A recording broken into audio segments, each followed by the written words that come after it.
Hi. இந்த video வந்து எதுக்குன்னு வந்து பார்த்தீங்கன்னா, இப்ப ரீசென்ட்டா வந்து பார்த்தீங்கன்னா, நெறைய பேர் வந்து என்கிட்ட வந்து கேட்டிருந்தாங்க. எங்களால வந்து ஜிஎஸ்டிலயோ, இன்கம் டாக்ஸ் எம்சிஏ இல்லன்னா ஏதோ நோட்டிஃபிகேஷன்ஸ் வந்து பார்த்தீங்கன்னா, எங்களால வந்து கரெக்ட்டா கண்டுபிடிக்க முடியல. அதுக்கான ப்ராப்பரான நோட்டிஃபிகேஷன்ஸ் வந்து கண்டுபிடிக்க முடியல. அது போய் தேடி ரொம்ப கஷ்டமா இருக்கு அப்டின்றதுனால, நம்ம வந்து இப்ப என்ன பண்ணியிருக்கோம் அப்டின்னு வந்து பார்த்தீங்கன்னா, நம்ம வந்து இப்போ எக்ஸெல்ல வந்து பார்த்தீங்கன்னா, GST, income tax, MCA, others. Others means அந்த அ ஸ்கீம்ஸ் நெறையா ரிலீஸ் பண்ணியிருப்பாங்க. சிபிஐசிலேருந்து ரிலீஸ் பண்றது. பிளஸ்ஸு ஐசிஐலேருந்து ரிலீஸ் பண்றது. இந்த மாரியான நெறைய நோட்டிஃபிகேஷன்ஸ் எல்லாமே வந்து பார்த்தீங்கன்னா, இந்த மாரி எக்ஸெல் ஃபைல்ல வந்து நம்ம வந்து வச்சிருக்கோம். கிட்டத்தட்ட ஜனவரி மாசமே வந்து பார்த்தீங்கன்னா, ஜிஎஸ்டில கிட்டத்தட்ட 30, 35 நோட்டிஃபிகேஷன்ஸ் கிட்ட வந்து புதுசா வந்து ரிலீஸ் பண்ணியிருக்காங்க. அது இல்லாம இன்கம் டாக்ஸ்ல வந்து பார்த்தீங்கன்னா, 9 நோட்டிஃபிகேஷன் அதாவது ஜனவரி மாசம் மட்டும் தான். அதாவது 1 ஜான்லேருந்து 31 ஜான்க்குள்ள வந்து பார்த்தீங்கன்னா, இத்தனை நோட்டிஃபிகேஷன் ரிலீஸ் பண்ணியிருக்காங்க. எம்சிஏல ஒரு நோட்டிஃபிகேஷன். அதர்ஸ்ல வந்து பார்த்தீங்கன்னா, நெறைய கேஸ் ஸ்டடீஸ் பிளஸ் உங்களுக்கு இந்த சிபிஎஸ்சிலேருந்து என்னென்னலாம் உங்களுக்கு நோட்டிஃபிகேஷன் ரிலீஸ் பண்றாங்களோ, இது எல்லாமே வந்து பார்த்தீங்கன்னா, 1 மந்த்துக்கானது எல்லாமே இந்த எக்ஸெல்ல வந்து இருக்கும்.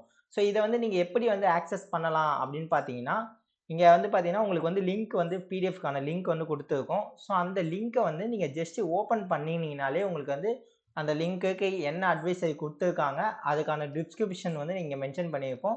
ஸோ நீங்க ஈஸியா வந்து ஃபைண்ட் அவுட் பண்ணிக்கலாம். என்னென்ன சேஞ்சஸ் ஆயிருக்கு, எந்தெந்த வருஷத்துக்குலாம் அழகா என்ன சேஞ்சஸ் பண்ணியிருக்காங்க, என்ன ரேட் பண்ணியிருக்காங்க, எப்ப டியூ டேட் எக்ஸ்டெண்ட் பண்ணியிருக்காங்க, என்னென்ன ஜிஎஸ்டி ரேட்ஸ்லாம் சேஞ்சஸ் ஆயிருக்கு, அதேமாரி இன்கம் டாக்ஸ்ல என்னென்ன அப்டேட்ஸ் வந்து ரிலீஸ் பண்ணியிருக்காங்கன்றது வரைக்கும் எல்லாமே வந்து நீங்க வந்து பண்ணிக்கலாம்.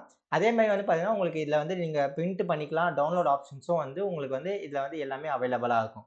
ஸோ இதோட பிரைஸ் வந்து பார்த்தீங்கன்னா, 249.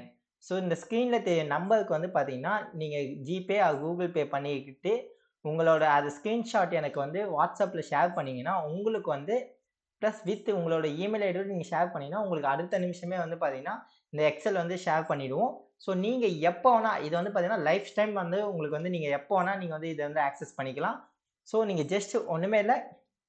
நீங்க கிட்ட போயிட்டு ஜஸ்ட் நீங்க கூகுள் லிங்க்க கிளிக் பண்ணீங்கன்னா, உங்களுக்கு வந்து பிடிஎஃப் எல்லாமே ஓப்பன் ஆயிடும்.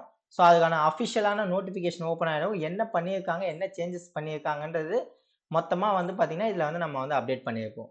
இதே மாரி தான் உங்களுக்கு இன்கம் டாக்ஸும். ஸோ இன்கம் டாக்ஸ்ல வந்து பார்த்தீங்கன்னா, இப்ப வந்து ஆ நெறைய அமெண்ட்மென்ட்ஸ் அதாவது இப்ப அந்த செக்ஷன் 194 கியூ வந்து அப்ளிகபிள் ஆகாதுன்னு சொல்லிட்டு ஒரு இன்டர்நேஷனல் ஃபண்ட்ஸ் ஃபினான்சியல் சர்வீசஸ்க்கு நம்ம ஏதோ குட்ஸோ பர்ச்சேஸ் பண்றோம், சேல் பண்றோம் அப்டின்னும்போது, அவங்களுக்கு வந்து பார்த்தீங்கன்னா, 194 கியூ அப்ளிகபிள் ஆகாது. 206 சியும் வந்து அப்ளிகபிள் ஆகாதுன்னு சொல்லிட்டு நோட்டிஃபிகேஷன்ஸ் வந்து ஷேர் பண்ணியிருந்தாங்க. ஸோ அதுவும் இதே மாரி நீங்க ஈஸியா வந்து ஆக்சஸ் பண்ணிக்கலாம்.